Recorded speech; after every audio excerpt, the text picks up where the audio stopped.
Good morning friends. जैसा कि आज हम लोग डिस्कस करने जा रहे हैं फिजिक्स का न्यूमेरिकल क्वेश्चन ऑब्जेक्टिव से। आप लोग प्रीवियस क्वेश्चन देखेंगे 121। आज हम लोग कंटिन्यू कर रहे हैं 122 से। तो चलिए स्टार्ट करते हैं। क्वेश्चन क्या बोला है? The earth revolves around the sun in 1 year. Earth जो रिवॉल्व करता है सन के चारों ओर 1 साल में। ठीक है, कितना साल में? तो 1 साल जो टाइम पीरियड इसका दिया हुआ है। अब क्या करा है कि यदि डिस्टेंस जो आपका वजह डबल कर दिया जाए, ठीक है, अर्थ और सन के बीच का यदि आपका डिस्टेंस डबल कर दिया जाए तो इसका नया वाला टाइम पीरियड क्या आ जाएगा, न्यू पीरियड ऑफ रिवॉल्यूशन क्या आ जाएगा, ये आपको निकालने के लिए बोला है। तो सबसे पहले हम क्या जानते हैं, केप्लर्स लॉ से। तो यहाँ पर लिख सकते हैं केप्लर्स लॉ से, from Kepler's law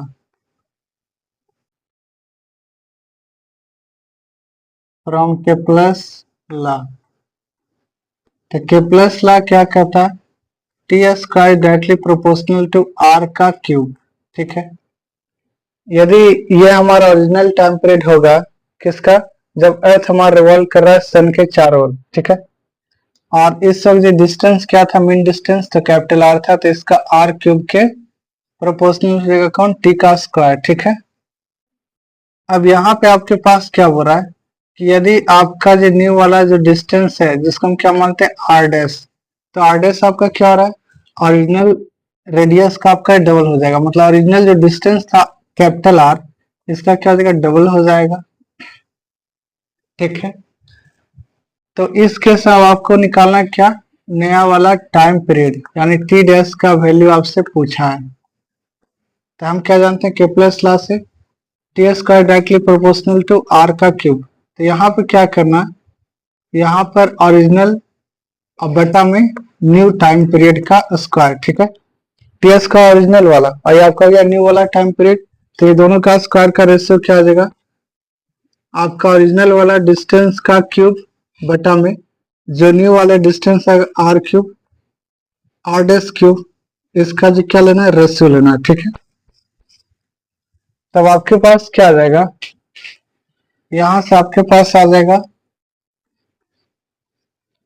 T square by T dash का स्क्वायर इज इक्वल टू, यहाँ पर आप जो आर क्यू के स्थान पे आर क्यूब ही लिखिएगा, और नीचे में क्या लिखना आपको, आर डैश का वैल्यू कितना है, तो आपके पास है 2r, तो यहाँ पर आप जो सिंपली 2r बैठा दीजिए और इसका क्या कीजिए, होल क्यूब कर दीजिए। ठीक है, यहाँ पर आपके पास आ जाएगा T square by T dash का स्क्वायर इज इक्वल टू, यहाँ पे आ गया आर क्यूब बटा में 2 का क्यूब 8 आ जाएगा, और यहाँ पे आर क्यूब आ जाएगा। ठीक है, आप यहां से आर क्यूब से आर क्यूब कट कर दीजिएगा, तब आपके पास आ जाएगा T square by T dash का स्क्वायर इज इक्वल टू 1/8। लेकिन आपके पास सवाल में दिया हुआ है क्या, टाइम पीरियड जो ओरिजिनल वाला था वह कितना ईयर था, 1 ईयर था। तो आप यहाँ पर टी का वैल्यू ओरिजिनली क्या बैठा दिया, 1 ईयर बैठा दिया, तो सिंपली 1 बैठा दे रहे हैं क्योंकि आंसर हमारा ईयर में आना है। तो 1 का स्क्वायर बटा में टी डैश का स्क्वायर इज इक्वल टू 1/8। अब यहाँ से आप क्या क्रॉस मल्टीप्लाई कर सकते हैं क्या, तो जैसा आप क्रॉस मल्टीप्लाई कीजिएगा तो आपके पास आ जाएगा, यहाँ पर 1 का स्क्वायर 1 और 1 इंटू 8 आ जाएगा, तो 8 इज इक्वल टू, इसका क्रॉस मल्टीप्लाई इधर होगा तो टी डैश का स्क्वायर इंटू 1 यानी सिंपली टी डैश का स्क्वायर। तब आपके पास क्या आ चुका है, जैसे यहाँ से स्क्वायर रूट है तो इस साइड आकर के रूट हो जाएगा, तो यहाँ पे आपके पास आ जाएगा square root of 8 is equal to T dash, यानी यहाँ पे आपका नया वाला टाइम पीरियड आ जाएगा, वो कितना आ जाएगा, तो 8 का रूट निकालना है, तो 8 को लिख सकते हैं 2 इंटू 2 इंटू 2, तो यानी 2 जो 2 बार आएगा तो उसको हम एक बार 2 को बाहर निकाल सकते हैं, तो आपका यानी आंसर क्या आ जाएगा 2√2। ठीक है, ऐसा क्योंकि पता है, क्योंकि √8 को हम क्या लिख सकते हैं, √8 को हम लिख सकते हैं 2 इंटू 2 इंटू 2। ठीक है, और दो जो है जोड़ा में है, तो इस 2 को जब बाहर निकालेंगे तो इससे 1 2 बाहर आ जाएगा, और जो कि यहाँ पे मैंने लिखा था, और 1 2 जो रूट के अंदर आ जाएगा। ठीक है, क्योंकि स्क्वायर निकालने का तरीका ये होता है कि पेयरिंग को हम एक साथ रखते हैं और उसका भी एक वैल्यू बाहर निकल जाता है, ठीक है, 2 के बदले 1 आता है। तो यही आपका क्या हो गया, आंसर हो गया। यानी जो नया वाला टाइम पीरियड आ जाएगा तो 2 टाइम्स √2 ईयर आ जाएगा। ठीक है, ये आपका करेक्ट आंसर है। आप लोग इसका जल्दी से स्क्रीनशॉट ले लीजिए।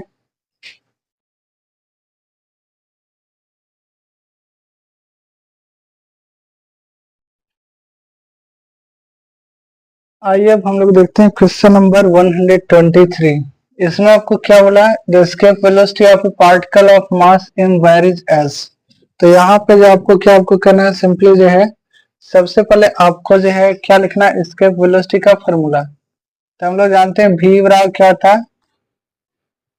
√2gm बाई r होता है। ठीक है, ये ना होता है इसके वेलोसिटी का फॉर्मूला, √2gm बाई r, इसको लिख सकते हैं। ठीक है, रेडियस ऑफ अर्थ। अब यहाँ पे हम लोग और एक फॉर्मूला जानते हैं स्मॉल जी का। तो स्मॉल जी का आपका क्या होता है, तो इसका फॉर्मूला होता है capital G M by R E का स्क्वायर। ठीक है, ये आपका था स्मॉल जी का formula, capital G M by R E का स्क्वायर। यहाँ पे आप क्या कोशिश कीजिए कि आपका जो स्मॉल जी के टर्म में आ जाए। ठीक है, इसके वेलोसिटी। तो यहाँ पर आपके पास जो इसके वेलोसिटी का फॉर्मूला आ जाएगा क्या, यहाँ पर आपको सिंपली आपको क्या करना है, √2gm, और यहाँ पे आपको क्या बनाना, आर ई का स्क्वायर। तो आर ई का स्क्वायर बनाने के लिए आपको जो किस चीज से आपको गुना करना होगा, तो आपको और एक आर ई से मल्टीप्लाई करना होगा। ठीक है, आपको और एक आर ई से ऊपर और नीचे क्या करना होगा, मल्टीप्लाई करना होगा रेडियस से। ठीक है, इससे आपका वैल्यू में कोई फर्क नहीं पड़ेगा, पहले जो वैल्यू था वही आपका रह जाएगा। क्योंकि इस चीज को आप कैंसिल कर सकते हैं, लेकिन आपको इसको कैंसिल नहीं करना है। तब आपके पास क्या आ जाएगा, √2 टाइम्स, यहाँ पे आ जाएगा जी एम, अब बटा में यहाँ पर क्या आ जाएगा, आर ई का स्क्वायर। ध्यान दीजिएगा यहाँ पर क्या ऐसा लिख सकते हैं क्या, G M by R E का square, R E into R E का स्क्वायर, और आर यहाँ पर आपका गुना में आ जाएगा आर ई। ठीक है, रेडियस ऑफ अर्थ आपका जी क्या हो जाएगा, ऊपर में गुना उसको छोड़ दीजिए। अब बताइए capital GM by R E का स्क्वायर को हम क्या बोलते हैं, तो स्मॉल जी बोलते हैं। तो क्या यहाँ पर आप लिख सकते हैं क्या, इसके वेलोसिटी को क्या लिख सकते हैं, तो यहाँ पे आप लिख सकते हैं √2 टाइम्स, यहाँ पर आ जाएगा इसका स्थान पे स्मॉल जी इंटू कैपिटल रेडियस ई। ठीक है, यही आपका इसके वेलोसिटी का फॉर्मूला होता है। जनरली ऐसे लिखा था v बराबर √2gr, ये भी नहीं लिखा होता, ये बस मैंने समझाने के लिए मैं लिखा है कि यहाँ पर अर्थ को रिप्रेजेंट कर रहा है।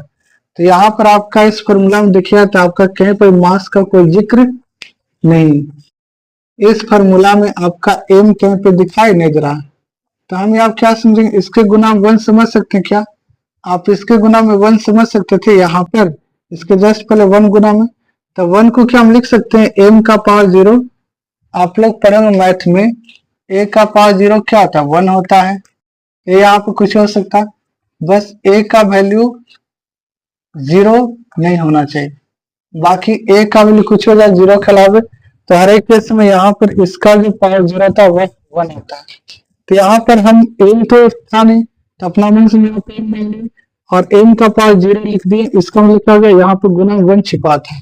तो यहाँ से हमें क्या पता चला है कि यहाँ पर मास का पावर कितना, 0।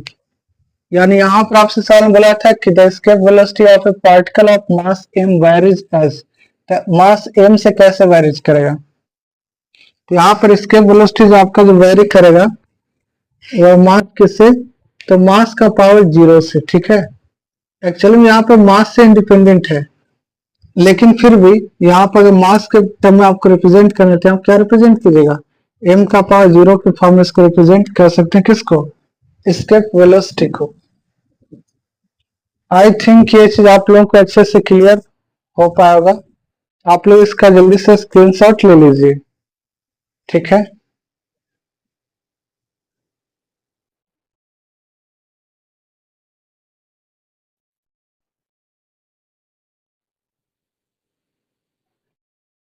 आइए अब हम लोग देखते हैं क्वेश्चन नंबर 124। क्वेश्चन नंबर 124 में क्या कहा, किसी वस्तु का जो मास है मून पे वह जो आपका 10 kg, ठीक है। तब आपसे सवाल में बोला कि बताइए इस ऑब्जेक्ट का जो आपका वेट है अर्थ पे कितना आएगा, जो, ठीक है।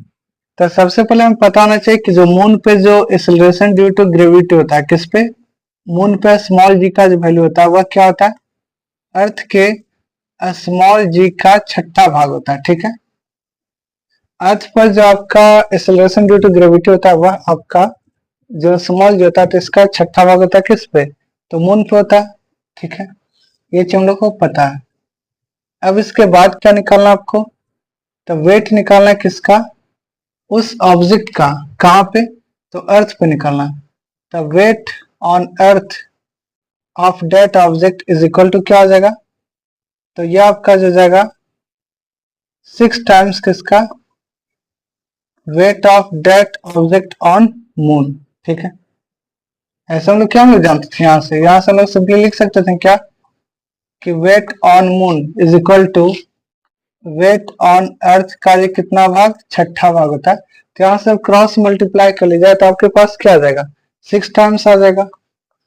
ऐसा लोग जान रहे हैं कि जो मून पे जो वेट आएगा उसका 6 गुना आ जाएगा किस पे, अर्थ पे आ जाएगा। तो आपके पास सवाल में दिया था क्या, मून पे मास दे दिया, मास कितना दिया, 10 kg। तो यहाँ पर आप जी क्या कीजिएगा, यहाँ पे 10 kg यहाँ पर बैठा दीजिए, तो यह आपका आ जाएगा कितना, 6 गुने 10 60 kg आ जाएगा। यह आपका क्या आ जाएगा, weight of that object on earth. अगर आपसे सवाल में पूछा था कि यदि आपका जो है मून के सरफेस पे भी मास है 10 kg और आप बताइए कि अर्थ सरफेस पे उसका मास कितना आएगा, तो हमारा आंसर बिल्कुल 10 kg होता है, क्योंकि मास में कोई परिवर्तन नहीं होता है। चाहे आप अर्थ पे देखिए या फिर आप जुपिटर पे देखिए, आपका मास हर जगह पे सेम होता है, मास में कोई चेंजेस नहीं आता है। तो आपका चेंजेस आता है किसमें, तो आपका चेंजेस आता है वेट में, ठीक है। यहाँ पे आप देख सकते हैं जो भी वेट आपका जो मून पे होगा उसका जो 6 गुना किस पे हो जाएगा, अर्थ पे आ जाएगा, ठीक है। आई थिंक ये चीज आप लोग को अच्छे से समझ में आया होगा। आप लोग इसका जल्दी से स्क्रीनशॉट ले लीजिए, ठीक है।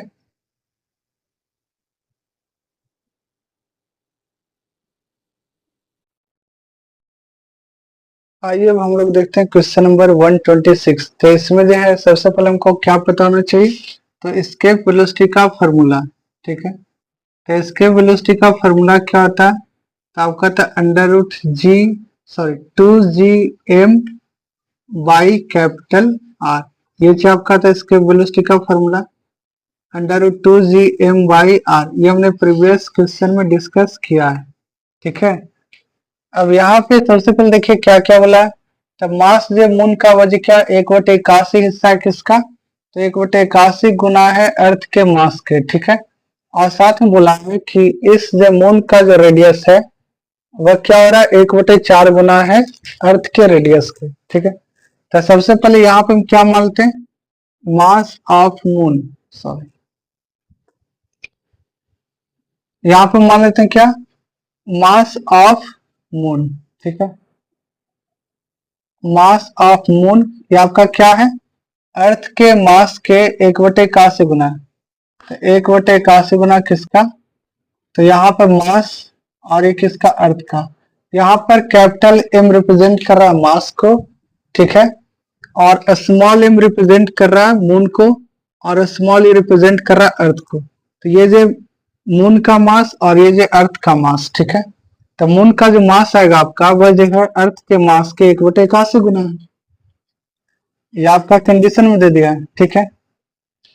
और दूसरा कंडीशन क्या दिया हुआ है कि जो मून का रेडियस है, ठीक है, रेडियस ऑफ किसका, moon, R for radius, M for moon. Radius of moon क्या, तो अर्थ के रेडियस का कितना गुना है, तो 1/4 है, ठीक है। ये दो कंडीशन आपके पास दिया हुआ है।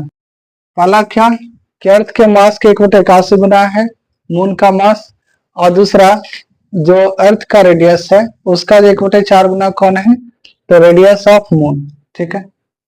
अब इसके बाद हम लोग क्या करेंगे, इसके बाद हम लोग जानते हैं फॉर्मूला एस्केप वेलोसिटी का। तो अर्थ का एस्केप वेलोसिटी क्या हो जाएगा, √2gm बटा में r e। यहाँ पर अर्थ के बारे में चर्चा करें तो मास ऑफ अर्थ हो जाएगा और रेडियस ऑफ अर्थ हो जाएगा, ठीक है। और यहाँ पे इसके वेलोसिटी किसका, अर्थ का। यहाँ पर ये स्टैंड फॉर क्या, अर्थ, ठीक है। ये हमारा पहला इक्वेशन। एक सेकेंड, दूसरा इक्वेशन कैसा आएगा, तो यहाँ पर आप लिखिएगा इसके वेलोसिटी किसका, मून का। तो यहाँ पर √2 कैपिटल जी, यहाँ पर मास जो होगा किसका, तो यहाँ मून का मास हो जाएगा, मास किसका, मून का आ जाएगा। बटम यहाँ पर आ जाएगा रेडियस किसका, तो यहाँ पे मून का जिक्र हो रहा है तो मून का रेडियस, ठीक है। समझ रहे हैं क्या, ये आपका इक्वेशन नंबर 2, ठीक है। अब यहाँ पे क्या करना, आपको दोनों का रेशियो लेना, ठीक है। v/gm, तो यहाँ पर आपके पास आ जाएगा, यहाँ पे लिखेगा √2gme बटा में re। सबसे पहले इसके वेलोसिटी का लिखें, किसका, अर्थ का, और फिर नीचे में मून का जो इसके वेलोसिटी। तो ये आपके पास आ जाएगा √2gm कैपिटल M किसका, और ये जो आपका मून का है तो मून का आ जाएगा, और बटा में क्या, रेडियस किसका, तो मून का आ जाएगा, ठीक है। ये चीज करेंगे तो यहाँ पर आप लोग पाइए क्या, दोनों का दोनों रूट में है, तो क्या 2 से 2 कैंसिल हो जाएगा, क्या ऊपर वाले ऊपर को काट देगा। अब इसके बाद क्या करना है, ये जो हम इरेज कर रहे हैं ये जो आप लोग पता होगा इसके वेलोसिटी के बारे में, ठीक है। अब आगे देखिए, यहाँ पर आपके पास आ जाएगा v बटा में vm बराबर यहाँ पर gme बटा में re। क्या यहाँ से मास ऑफ अर्थ लिख सकते थे 81 टाइम्स मास ऑफ मून। तो यहाँ पर अगर आप इसको और इसको कैलकुलेशन करते तो आपके पास क्या था, यहाँ पर आपके पास आ जाता मास ऑफ अर्थ बराबर 81 टाइम्स मास ऑफ किसका, मून का आ जाता, आता ना मल्टीप्लाई करने के बाद। अब फिर यहाँ पर फिर क्या करते, यहाँ पे क्रॉस मल्टीप्लाई करते तो आपके पास यहाँ से क्या बन जाता है इक्वेशन, यहाँ पर आपके पास आता है रेडियस ऑफ अर्थ बराबर 4 टाइम्स किसका, रेडियस ऑफ मून, ठीक है। ये दो चीज आपके पास आता है, यहाँ से कैलकुलेशन करने पे आपका जो इक्वेशन होता और इजी हो जाता, ठीक है। तो इसलिए हमने इसको ट्रांसफॉर्म कर दिया। अब यहाँ सब क्या लिख सकते हैं, यहाँ पर और चीज आपका कैंसिल हो रहा था, कैपिटल जी से कैपिटल जी भी कैंसिल हो रहा था, तो इसको भी आप काट दीजिएगा, ठीक है। अब इसके बाद आपके पास आ गया √ क्या, mass of earth by radius of earth. तो यहाँ पर मास ऑफ अर्थ का वैल्यू कितना, तो 81 मास ऑफ क्या, मून, डिवाइडेड बाई यहाँ पर आपका रेडियस ऑफ अर्थ, तो रेडियस ऑफ अर्थ कितना, तो 4 times radius of moon, 4 times radius of moon, ठीक है, डिवाइडेड बाई यहाँ पर मास मून का और रेडियस मून का, इसमें कोई चेंज नहीं कीजिए क्योंकि यहाँ पे मैंने ऑलरेडी ऊपर में चेंज कर दिया है, दोनों को सेम कर दिया। तो यहाँ पे मास ऑफ मून और बटम रेडियस ऑफ मून, यहाँ पे देख सकते हैं एग्जैक्टली वही चीज लिखा हुआ था जो चीज मैंने मेंशन किया है। अब इसके बाद क्या कीजिएगा, v बटा में vm इज इक्वल टू कितना, तो यहाँ पर आप देख सकते हैं ऊपर वाले टर्म ऊपर वाले को कैंसिल कर देगा और नीचे वाले टर्म को कैंसिल कर देगा। तो मास ऑफ मून को कैंसिल कर देगा और रेडियस ऑफ मून को कैंसिल कर देगा। तब आपके पास बचा क्या, यहाँ बचा 81/4 का रूट, और नीचे में कुछ नहीं 1 बचा, तो 1 का रूट 1 ही आएगा। अब यहाँ पर अगला स्टेप में आप लोग क्या कर सकते हैं, इसके वेलोसिटी ऑफ अर्थ और यहाँ पे इसके वेलोसिटी ऑफ मून का रेशियो बराबर 81 का रूट होता है 9 और 4 का रूट होता है 2। हमको क्या निकालना था, तो इसके वेलोसिटी किसका, मून का निकालना था, तो यहाँ से क्रॉस मल्टीप्लाई कर दीजिए तो आपके पास आ जाएगा 2 इधर 2VE और बटा में 9 को इधर कर दिए, देखिए 2 ऊपर जाएगा और 9 नीचे आ जाएगा और ये VM को इधर ले जाइए तो क्या आ गया, आपके पास आ जाएगा VM बराबर 2/9 टाइम्स V आ जाएगा। ठीक है, अब यहाँ से अगर और अच्छे से कैलकुलेशन करें तो क्या आ जाएगा हमारे पास, यहाँ पर आ जाएगा VM बराबर कितना 2/9 टाइम्स और यहाँ पे V का वैल्यू दिया था, स्केप वेलोसिटी का वैल्यू कितना दिया था अर्थ पे, तो आपका 11.2 किलोमीटर पर सेकंड दिया हुआ था, यहाँ क्या बैठा दीजिएगा 11.2 किलोमीटर पर सेकंड। अब इसका आप लोग गुना कीजिएगा तो आपके पास आ जाएगा 11×22.4 22.4 ऑल डिवाइडेड बाई 9। ठीक है, अब इसको और अच्छे से कैलकुलेशन कीजिएगा तो आपका वैल्यू लगभग 9×18 यहाँ पे लगभग 4.5, तो यानी इसका वैल्यू आपका अप्रोक्सीमेटली आ जाएगा कितना 2.5 मीटर पर सेकंड आ जाएगा। This is your correct answer. ठीक है, आई थिंक ये चीज आप लोग को अच्छे से समझ में आया होगा। ठीक है, ये आपका अप्रोक्सीमेट वैल्यू, एग्जैक्ट वैल्यू नहीं, क्योंकि इसको मैंने जो अप्रोक्सीमेशन के आधार पर बनाया है। ठीक है, तो यही आपका आंसर हो जाएगा, आप लोग इसका जल्दी से स्क्रीनशॉट ले लीजिए। आई थिंक ये चीज आप लोग को काफी अच्छे से समझ में आया होगा।